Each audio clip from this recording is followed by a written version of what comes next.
লালকেল্লা থেকে মাত্র 30 কিলোমিটার দূরে কয়েক ঘন্টার ফ্ল্যাশব্যাকে যদি যাওয়া যায়, হরিয়ানার ফরিদাবাদে আজকেই বিপুল পরিমাণ বিস্ফোরক উদ্ধার হলো। কি হলো? 5 বা 10 বা 50 কেজি নয়, 2900 কেজি। তার ভেতরে RDX তৈরির মশলা ছিল, RDX তৈরির 360 কিলো মশলা পাওয়া গেছে, অ্যামোনিয়াম নাইট্রেট ইত্যাদি পাওয়া গেছে, একাধিক পিস্তল এবং AK-47 রাইফেল পাওয়া গেছে।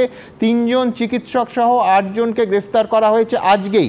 এবং পাকিস্তানি জঙ্গি গোষ্ঠী জেএসএ মোহাম্মদের সমর্থনে এক চিকিৎসককে তার আগেই কারপিপুরি গ্রেফতার করেছিল, তিনি পোস্টার সাঁটছিলেন। এই প্রত্যেকটা অ্যারেস্ট এবং এই বিস্ফোরণ পাওয়াটা লিঙ্কড বলে মনে করা হচ্ছে কোনোভাবে এই ঘটনার সঙ্গে এই বিস্ফোরণ।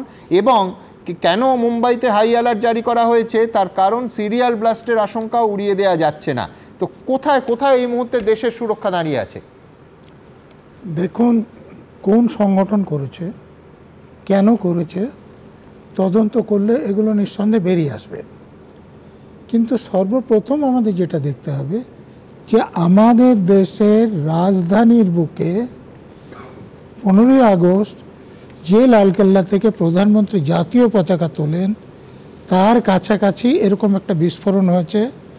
এবং এখন মৃত্যুর সংখ্যা আপনারা যা বলছেন তার থেকে অনেক বাড়বে বলেই মনে হচ্ছে। 15 জনকে হাসপাতালে নিয়ে যাওয়া হয়েছিল, 8 জন ব্রড ডেড। হ্যাঁ, তাহলে অন্য হাসপাতালগুলো দেখলে এটা অনেক বাড়বে। অর্থাৎ এই যে এতগুলো লোকের মৃত্যু হচ্ছে, অনেক লোক আহত হচ্ছে, এই যে গাড়ি, বাস, আশেপাশের দোকান, যে আর্থিক ক্ষতি হচ্ছে, তার থেকেও বেশি যে লোক সন্ত্রস্ত হচ্ছে, যে টেরোরাইজ করে দেওয়া হচ্ছে।